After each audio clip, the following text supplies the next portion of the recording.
অনেকক্ষণ যাবৎ মুরগিটা কক কক কক কক কক কক করতেছিল। আমি তো আর বুঝি না। তো আমার শাশুড়ি আম্মাকে বলতেছিলাম যে, "আম্মা মুরগি এত কক কক করতেছে কেন?" তো একটু পরে আম্মা বলল যে, "আসলে ডিম পাড়বে এইজন্য।" আর বিশ্বাস করেন এই সিনটা কিন্তু আমি ১ম দেখেছিলাম আমার নানু বাড়িতে, এরপরে দেখলাম হচ্ছে আমার শ্বশুর বাড়িতে। এই যে দেখেন মুরগির ডিম এগুলো আগের পাড়া, এখন হচ্ছে আবার বসছে। সম্ভবত আমার শাশুড়ির ৩ টা বা ৪ টা এরকম বড়, বড় মুরগি আছে।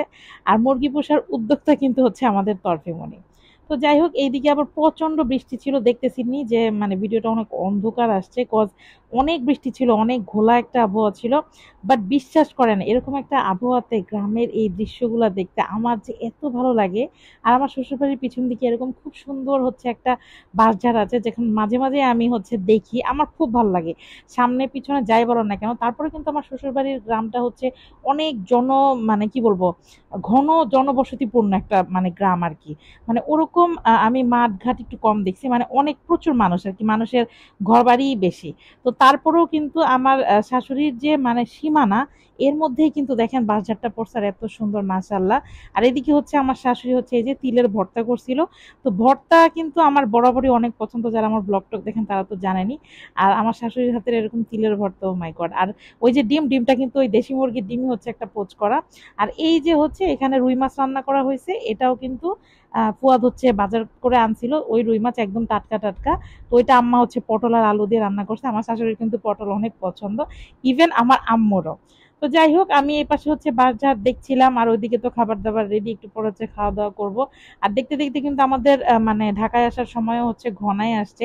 বাট ঢাকায় গেলে আমি এই সিনারিগুলো সিরিয়াসলি অনেক মিস করবো। আর বৃষ্টির দিনগুলোতে তো মনে হচ্ছে মানে প্রকৃতি আরো মনে হয় যে বের হয়ে আসে, থাকে না কিছু এরকম টাইপের, মানে সত্যি এনজয় করার মতো। যারা হচ্ছে এটলিস্ট প্রকৃতি লাভার আছেন তারা বুঝবেন হচ্ছে এটার মর্ম। তো যাই হোক এদিকে আমরা আবার খেতে বসে পড়লাম। প্রথমে আমি বিসমিল্লাহ করলাম তিলের ভর্তা দিয়ে, কারণ ভর্তা দেখে আমি আর আসলে নিজেকে কন্ট্রোল করতে পারতেছিলাম না, এবং মাশাআল্লাহ ভর্তাটা খেতে কিন্তু অনেক স্বাদ হয়েছিল।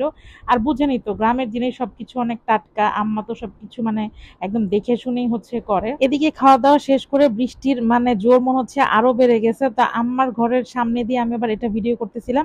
এই সীমানটাও কিন্তু হচ্ছে আমার শ্বশুরবাড়ির ভিতরেই পড়ছে। এই যে দেখতেছেন মাচা, এবং ওই যে দূরে হচ্ছে জাম্বুরা গাছ, জাম্বুরা ঝুলতেছিল। আর এই পাশে হচ্ছে মাচা, বেশ কিছু গাছ আছে ওই পাশেও, মরিচের গাছটা আরো কিসের যেন। আর এই হচ্ছে আমার মানে শ্বশুরবাড়ির গ্রামের রাস্তা আর কি। এই যে আমি একটু জুম করে দেখাই জাম্বুরা, এই যে দেখেন। তা আমার কাছে কিন্তু বেশ ভালো লাগতেছিল। আর অন্যান্য বাসার চেয়ে দেখলাম আমার শাশুড়িরই একটু হচ্ছে বাসার সীমানাটাও আছে, যেখানে হচ্ছে পোলাপান একটু খেলতে পারে। অ্যাকচুয়ালি গ্রামটাই হচ্ছে জনসংখ্যা একটু বেশি। আসলে মানুষের জেনারেশনের পর জেনারেশন বাড়ছে, বাট জায়গার পরিমাণ তো আর বাড়ে নাই। তারপর আমি বলবো বাংলাদেশে এখনো কিন্তু হিউজ জায়গা আছে। এনিওয়েজ ব্লগটা এখানেই শেষ করছি, দেখা হবে নেক্সট ভিডিওতে।